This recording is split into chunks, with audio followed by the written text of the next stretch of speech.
Hello, family and friends. Welcome back to the channel. I touched on some things with the Schengen zone, but I want to give it a better explanation. And some things have changed a little bit. The Schengen zone is most of the EU nations. I believe Iceland's a part of it, though, so it's not just EU, not just Western Union, or excuse me, Western Europe, but the majority of those countries are in the Schengen zone.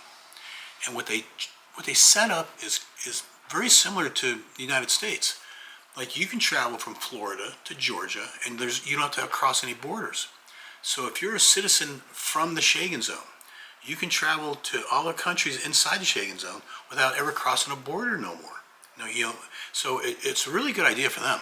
For us, the hard part is if you were just traveling to Europe and you want to see Europe.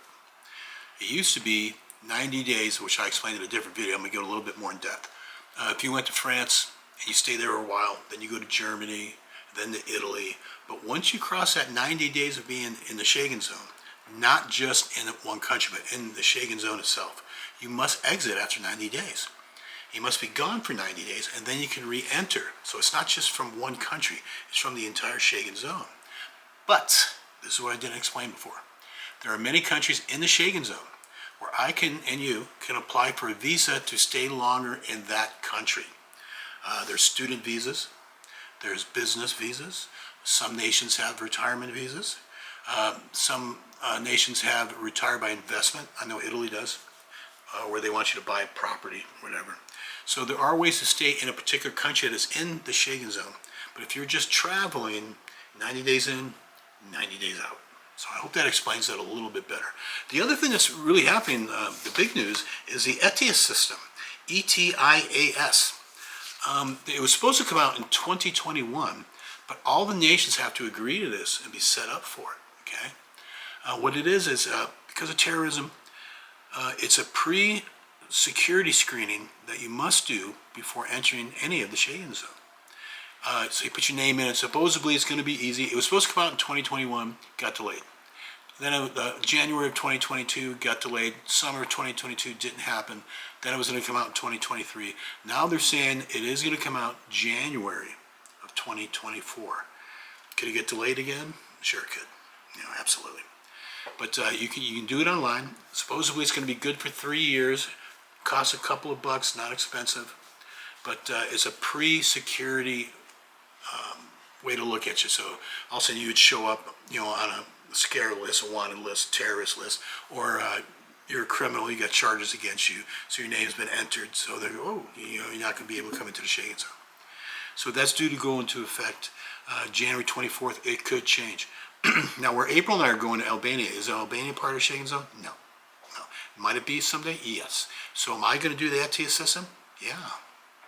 The reason being, we're going to want to be traveling. We're going to want to go to Italy. I want to take her to Germany. I want to show her these things. So I'm going to have to join that. Okay, I have to put my name in the hat. That's just the way it is. Okay, besides that, some things have been happening I want to let you know about. When our job closed, I'm just speaking out of the Western Conference Teamsters, what they did is they kept extending our medical, thank goodness. So my medical coverage is the same as if I was employed until the end of October. As we're currently filming, it's October of 2023. So we're taking care of everything medically, dentist work, the whole 9 yards.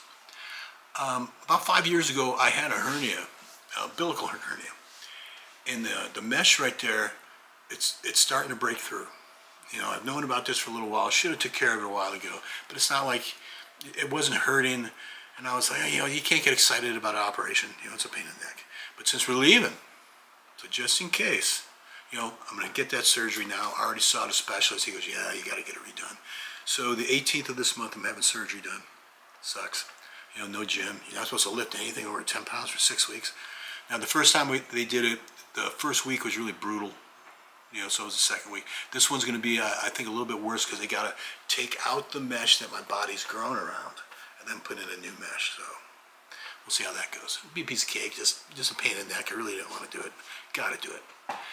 The other thing with my pension, once you're getting your pension, they said I can still have the same medical benefits that I had. Got to pay for it now, but it's just a couple $100.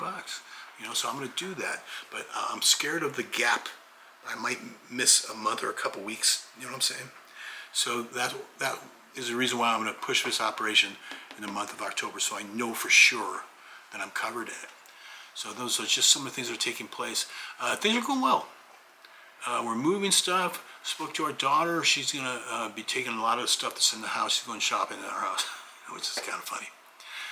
Things are going well for us. I wanted to touch base with you, tell you where we're at, the operation. I want a better explanation of the Schengen zone for you guys. Hope that made sense.